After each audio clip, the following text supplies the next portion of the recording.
Corla, and I actually think that this section and these group of amendments are the most important amendments that are before us in our adjudication of this legislation, and our names are on amendments 5 to 9 in this grouping.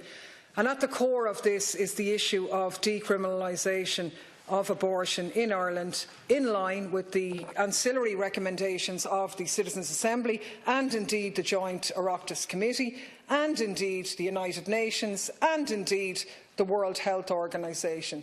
And anybody who even paid a glancing look at the proceedings of the 8th Amendment Committee would see that the issue of decriminalisation came up at every single one of our sessions. And it's reflected actually in our report, which cited the case of Amanda Mellett, which she brought to the United Nations Human Rights Committee, where they found for Amanda Mellett and against Ireland that Ireland had subjected her to discrimination and inhuman degrading treatment, because our laws against abortion in circumstances of fatal fetal impairment found her suffering was aggravated by the shame and stigma associated with criminalisation.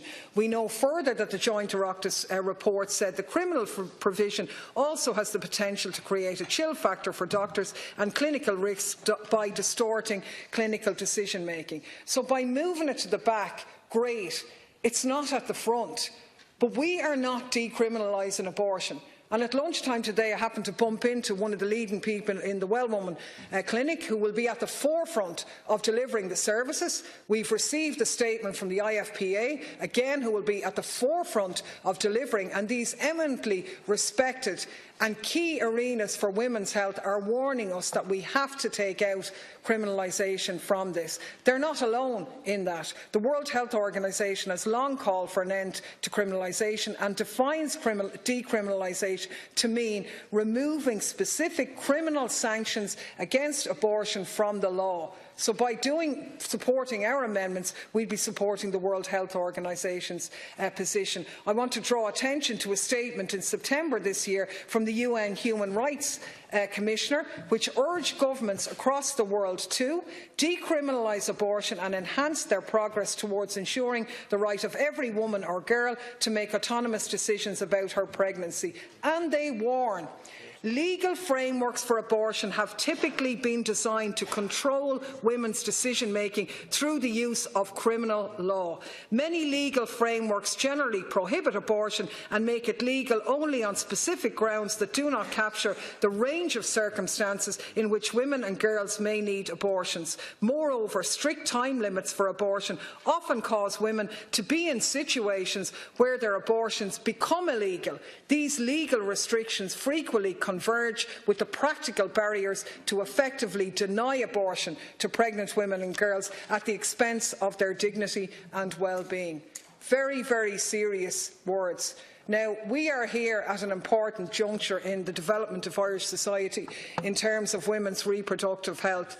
And if we pass this legislation but maintain a criminalisation sanction in it, albeit a slightly watered down one, I think we're failing anybody that gave this, and a body as in organisation, that gave this issue serious consideration, and every one of them have. So even at this late stage, I am pleading on these issues because the provision is unusually wide-ranging.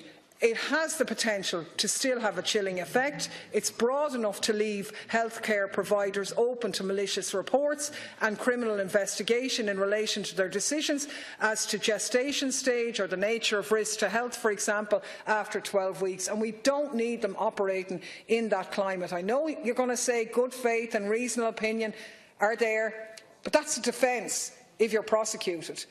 Grand, it might work, it might not. It doesn't preclude the initiation of criminal proceedings with all the consequences for healthcare providers that would involve. And I think there's ample medical regulation and other legislation in place to cover such situations. And given that the 8th Amendment was removed by popular vote, there isn't a requirement to have this clause there. So, and I would point out, as we did in committee actually, that the IFPA and others have pointed out that new offences should only be included if there's a public interest in addressing some clearly identifiable potential harm to women that would otherwise fall outside the remit of medical regulation, and I haven't seen any that fall into that category.